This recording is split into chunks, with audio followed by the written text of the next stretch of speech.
Welcome dear student, SM online class में आपका स्वागत है। और हम सोशल साइंस की बात कर रहे थे।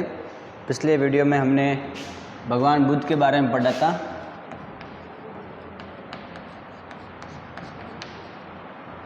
एसएसटी मतलब सोशल स्टडी की बात करेंगे।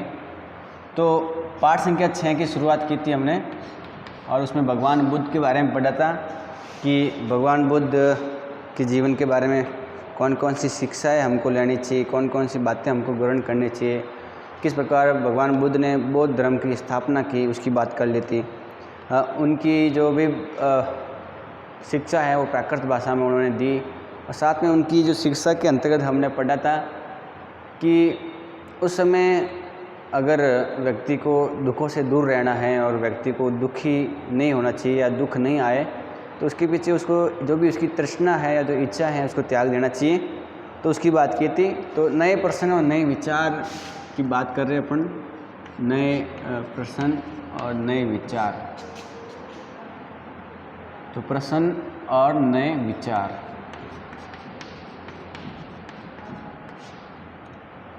ठीक है, इसकी बात अपन कर रहे थे। ये बात आपको ध्यान में रखनी है।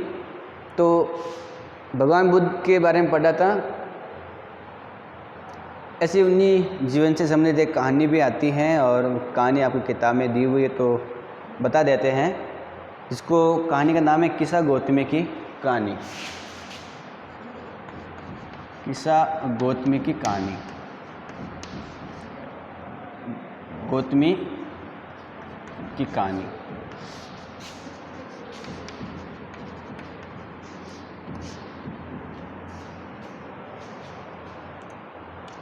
कहते हैं कि जहाँ पर भगवान बुद्ध थे वहीं आसपास में एक किस्सा गौतमी नाम की स्त्री थी। उसका बेटा मर गया।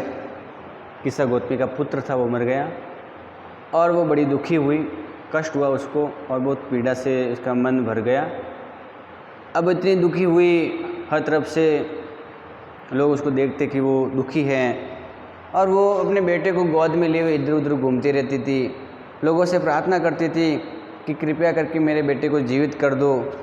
वो हर तरह से प्रयास करती थी। जब किस्सा गौतमी का जो पुत्र है वो मर गया तो उसने हर प्रकार से प्रयास किए। लोगों से वो मांगती कि मेरे बेटे को से जीवित कर दो, मैं जो भी देना चाहते हो मैं दूँगी। इधर उधर सड़कों पर घूमने लग गई बेटे को लेकर। लोग उसको देखते थे। एक किसी सज्जन व्यक्ति ने कहा कि भाई चलो ठीक है, अगर आपके बेटे को जिंदा करना है, जीवित करना है, तो भगवान बुद्ध के पास में चलो, वो कुछ कैसे कर सकते हैं। तो उसके सज्जन के कहने पर उस सज्जन ने और उस स्त्री ने भगवान बुद्ध के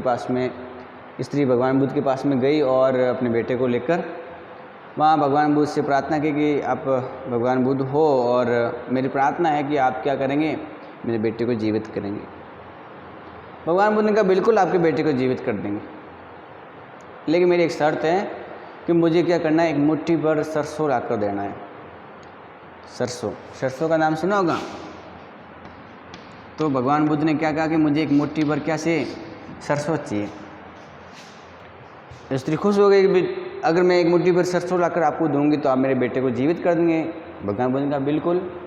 तो वैसे जैसे वो जाने के लिए तैयार हुई, तो भगवान बुद्ध ने कहा 1 मिनट, मुझे सरसों लाकर उस घर से देने हैं जिस घर में आज तक किसी की मृत्यु नहीं है।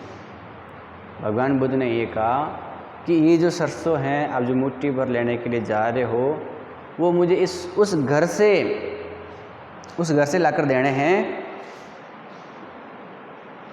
जहाँ पर किसी की मृत्यु नहीं हुई है। ठीक है, तो बात आपको समझ में आ रही होगी कि जहाँ पर किसी की मृत्यु नहीं हुई है।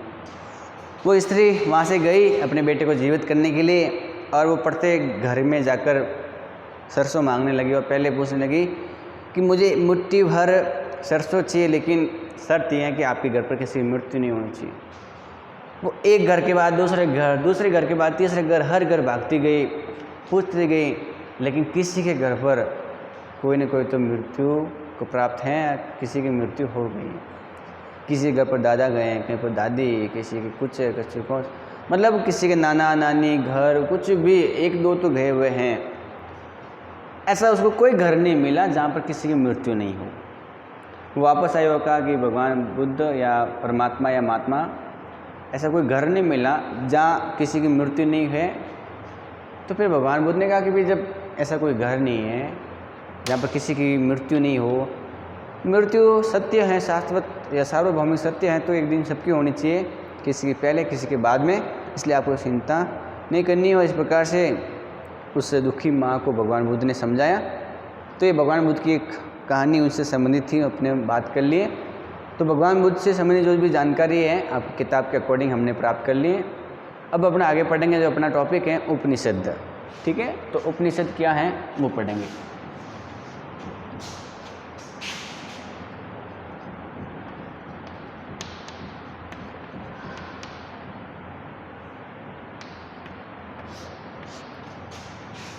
अगला जो टॉपिक है उपनिषद। जब भगवान बुद्ध इस प्रकार की शिक्षा दे रहे थे उस समय के लोगों को, तो उसी समय के दौर में या उससे पहले कुछ ऐसे लोग भी थे जिसके अंदर कुछ नए विचार आ रहे थे और नए प्रश्नों को ढूंढ रहे थे। जैसे भगवान बुद्ध ने शिक्षा के बारे में और जो व्यक्ति के दुखी होने के जो कारण हैं वो ढूंढे, उसी प्रकार और भी ऐसे चिंतक थे, विचार करने वाले लोग, जिन्होंने भगवान और विशेषकर मृत्यु के बारे में ढूंढना उन्होंने शुरू किया। उनके ऐसे कई कठिन प्रश्न हैं, उनको ढूंढने के प्रयास किए। दरअसल उनके जो क्वेश्चन थे वो ये थे कि मृत्यु के बाद में क्या होता है जीवन का, उसके जानने के लिए क्वेश्चन थे। तो मृत्यु के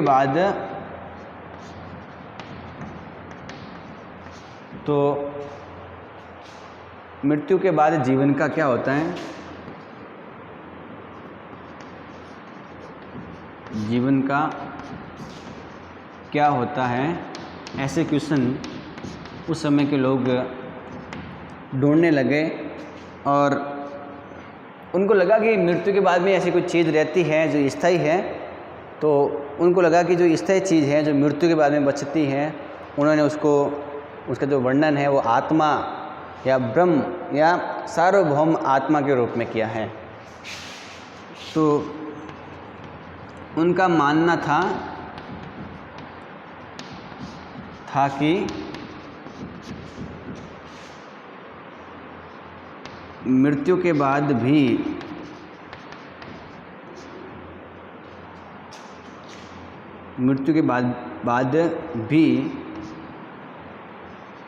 कुछ स्थायी चीज़ रहती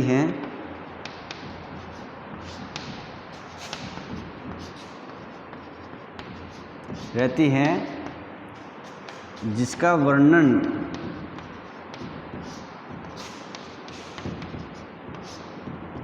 उन्होंने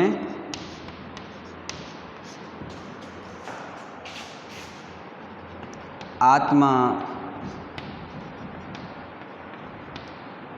ब्रह्म या सार्वभौमिक आत्मा के रूप में किया।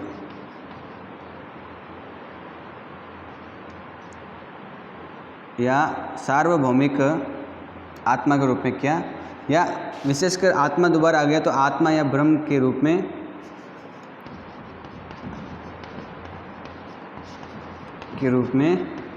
किया। ठीक है, मतलब उस समय ऐसे चिंतक थे जिन्होंने एक ढूंढ निकाला और उनको लगता है कि जब व्यक्ति की मृत्यु हो जाती है तो कुछ ऐसी चीज़ तो है जो अभी भी बनी रहती हैं। उन्होंने कहा कि मृत्यु के बाद में ऐसी कौन सी चीज़ है जो अभी स्थायी है, वो कभी ख़त्म नहीं होती है। तो उन्होंने कहा कि वो जो चीज़ है जिसको उन्होंने ब्रह्म या आत्मा का, और उनका मानना है कि आत्मा तथा ब्रह्म एक ही हैं। ठीक है, तो ये बात अपनी कॉपी में नोट करनी है आपको। ठीक है, कि मृत्यु के बाद जीवन का क्या होता है। उनका मानना था कि मृत्यु के बाद भी कुछ स्थायी चीज़ रहती है जिसका वर्णन उन्होंने आत्मा या ब्रह्म के रूप में किया। ठीक है, उनका मानना था कि आत्मा व ब्रह्म या ब्रह्म, आत्मा व ब्रह्म एक ही है,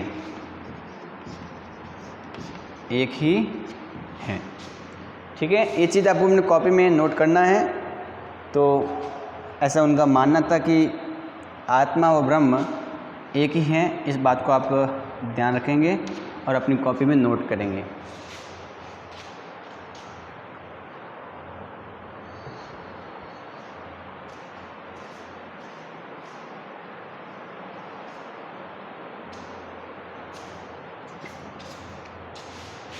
ठीक है, तो आगे बढ़ते हैं। उसके बाद में ऐसे और भी विचार आए लोगों के दिमाग में कि जीवन क्या है, जीवन से जुड़ी हुई बातें प्राप्त करने के लिए। और ये ऐसे जो विचार हैं उन्होंने जिस रूप में संकलन किए उनको उन्होंने उपनिषद कहा है। तो ऐसे कई विचारों का जो संकलन है वो कहाँ हुआ है? उपनिषदों में हुआ है। तो जो चिंतकों के जो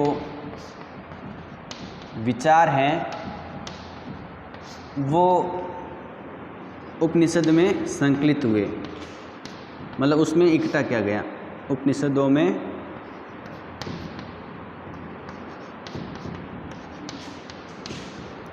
संकलित हुए। ये बात आपको लिखनी है।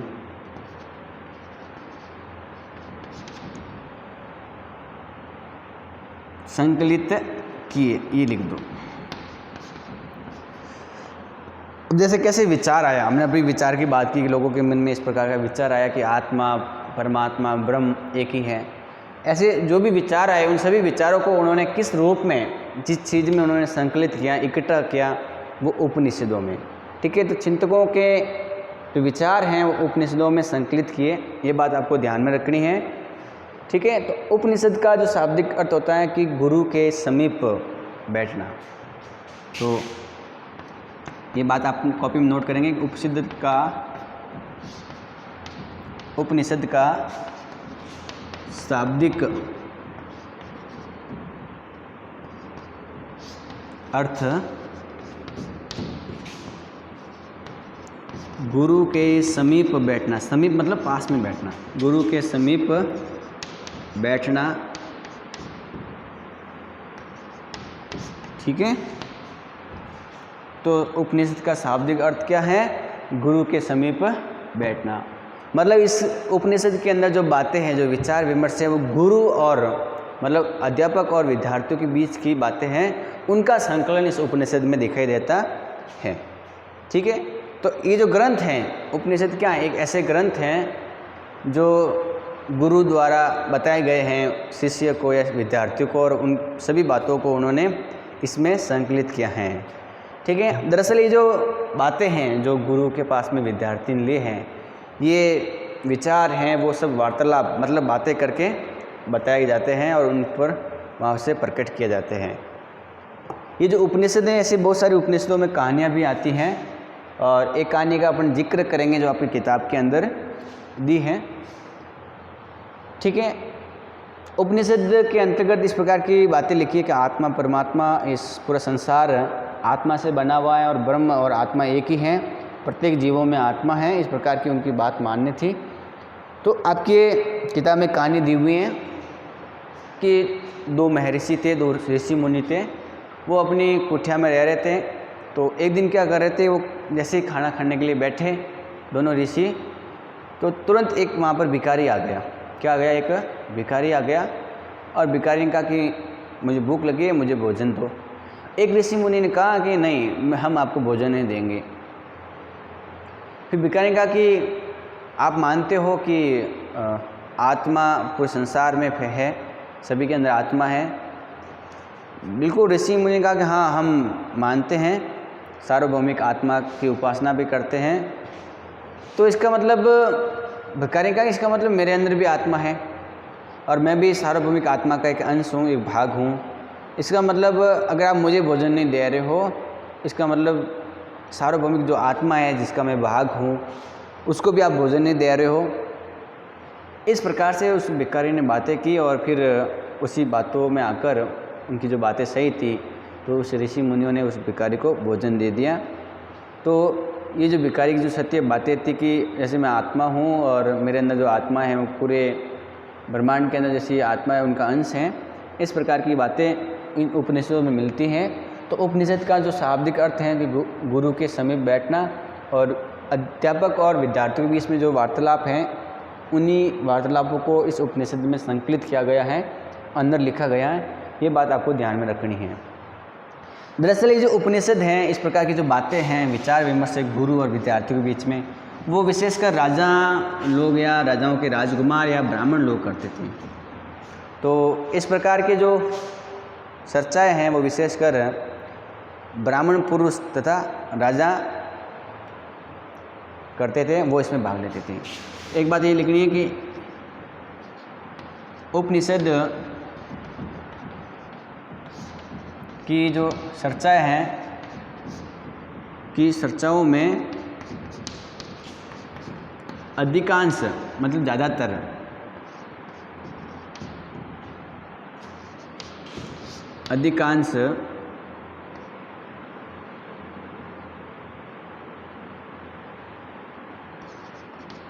ब्राह्मण पुरुष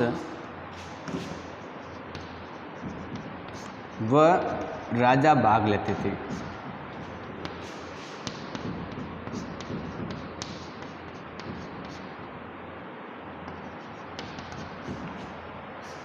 ये भी आपको कॉपी में लिखना है कि जो ये उपनिषद के बारे में जो जानकारी हमको मिलती है, उनकी जो बातें हैं, उन बातों को सुनने के लिए, आपस में बातें करने के लिए अधिकांश लोग हैं वो ब्राह्मण पुरुष और राजा भाग लेते थे। ये ध्यान रखना है आपको। इसके अलावा 2-3 महिलाएं भी हैं जिन्होंने इस प्रकार की वार्तालाप में भाग लिया। इसके अंदर आपने नाम सुना होगा गार्गी, तो गार्गी का नाम भी सुन लीजिए। एक विदुषी महिला थी प्राचीन समय की। तो जो गार्गी हैं उसने भी इस प्रकार के विचारकों में अपना योगदान दिया, और ये जो गार्गी हैं वो राज दरबारों में होने वाले जो भी वाद विवाद हैं उसमें भाग लेती थी। तो आपको अगली बात जो लिखनी है कि गार्गी नामक जो विदुषी महिला थी उसने भी वाद विवाद में भाग लिया, ठीक है, और वो जो भाग लेती थी उसमें भी उसकी रुचि थी। लेकिन दरअसल इस प्रकार के जो वार्तालाप होते थे उपनिषदों के, उसमें निर्धन लोग भाग नहीं लेते थे। तो एक बात आप ये भी लिख सकते हो, तो गार्गी जैसी विचारक स्त्री भी वाद विवाद और विचार विमर्श या चर्चाओं में भाग लेती थी, ठीक है। एक बात ये हो गई। और दरअसल इन विचार विमर्शों में निर्धन मतलब गरीब, निर्धन जनता या निर्धन व्यक्ति भाग नहीं लेते थे। उनको कहाँ टाइम है कि वो उपनिषद सुने, वो तो अपना पेट भरने के लिए रात दिन मेहनत करते हैं। तो निर्धन व्यक्ति भाग नहीं लेते थे। किस में नहीं लेते थे? इस प्रकार के उपनिषद सुनने में और विचार विमर्श करने में, ठीक है, नहीं लेते थे, बहुत कम लेते, न के बराबर। तो ये बात इसमें लिखनी है आपको उपनिषद के अंदर कि उपनिषद का मतलब क्या होता है, उपनिषद में किस प्रकार की बातें मिलती है हमको, और इसमें अधिकतर जो चर्चाएं होती हैं, वाद विवाद, उसमें कौन भाग लेते हैं? तो ब्राह्मण पुरुष और राजा लोग लेते हैं। ऐसा नहीं है कि पुरुष ही लेते हैं, गार्गी जैसी विचारक स्त्री भी इसमें भाग लेती हैं, और निर्धन व्यक्ति अधिकांश भाग नहीं लेते हैं। ये भी ध्यान रखना है आपको।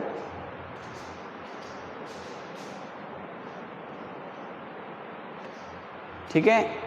इसके अलावा आप और भी ध्यान रखेंगे, इसके अलावा एक प्रसिद्ध अपवाद सत्यकाम जाबाल का है, उसका भी नाम आता है, और उसकी भी सत्य को बारे में जानने की जिज्ञासा थी, ठीक है। और जो गौतम नाम का ब्राह्मण है वो उसे अपने विद्यार्थी स्वीकार करता है, और वो फिर आगे सुनती रहती है इस प्रकार की ये जो उपनिषद के बारे में। और इस प्रकार से जो उपनिषद के बारे में जो विचार है वो चलते चलते शंकराचार्य के तक आते रहते हैं, और उनके आगे आपकी 7वीं क्लास में पढ़ा जाएगा किस प्रकार से और भी अगली बातें हैं, ठीक है। तो ये अपने बात कर लिए। उसके अलावा उस समय ऐसे और भी विचारक थे, उन्होंने बहुत सारे ग्रंथ लिखे। तो उसी ग्रंथों के अंदर महर्षि पाणिनि का नाम आता है, जिन्होंने संस्कृत व्याकरण के बारे में अनेक लेख लिखे। तो एक बात ये भी लिखेंगे, महर्षि महर्षि पाणिनि ने संस्कृत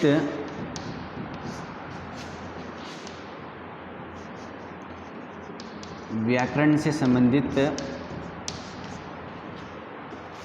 ये बात लिखनी है आपको, एक ग्रंथ लिखा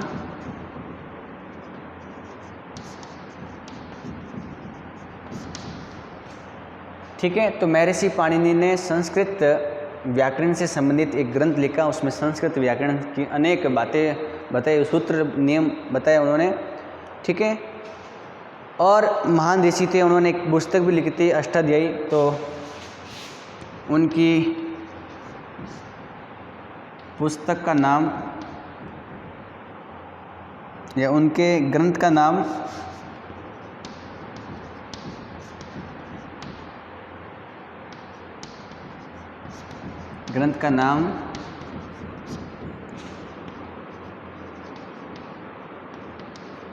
अष्टाध्यायी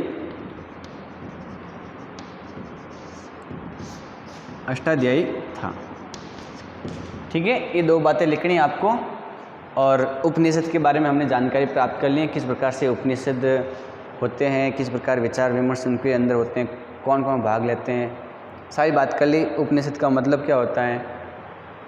आज इस वीडियो में इतना ही, और अगले वीडियो में हम बात करेंगे जैन धर्म से जुड़ी हुई बातें, ठीक है। अपना ख्याल रखिए और पढ़ाई करते रहिए। जो लिखा रहा हूँ उसको लिखें और उसको याद भी करें। जो भी आपको PDF मिलेगी क्वेश्चन आंसर, उसको ज़रूर लिखें और नोट करें। जब भी स्कूल खुलेगी तब आपकी जब कॉपी चेक करेंगे उसमें काम होना चाहिए।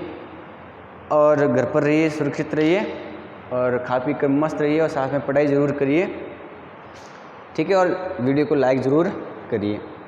आज के लिए इतना ही।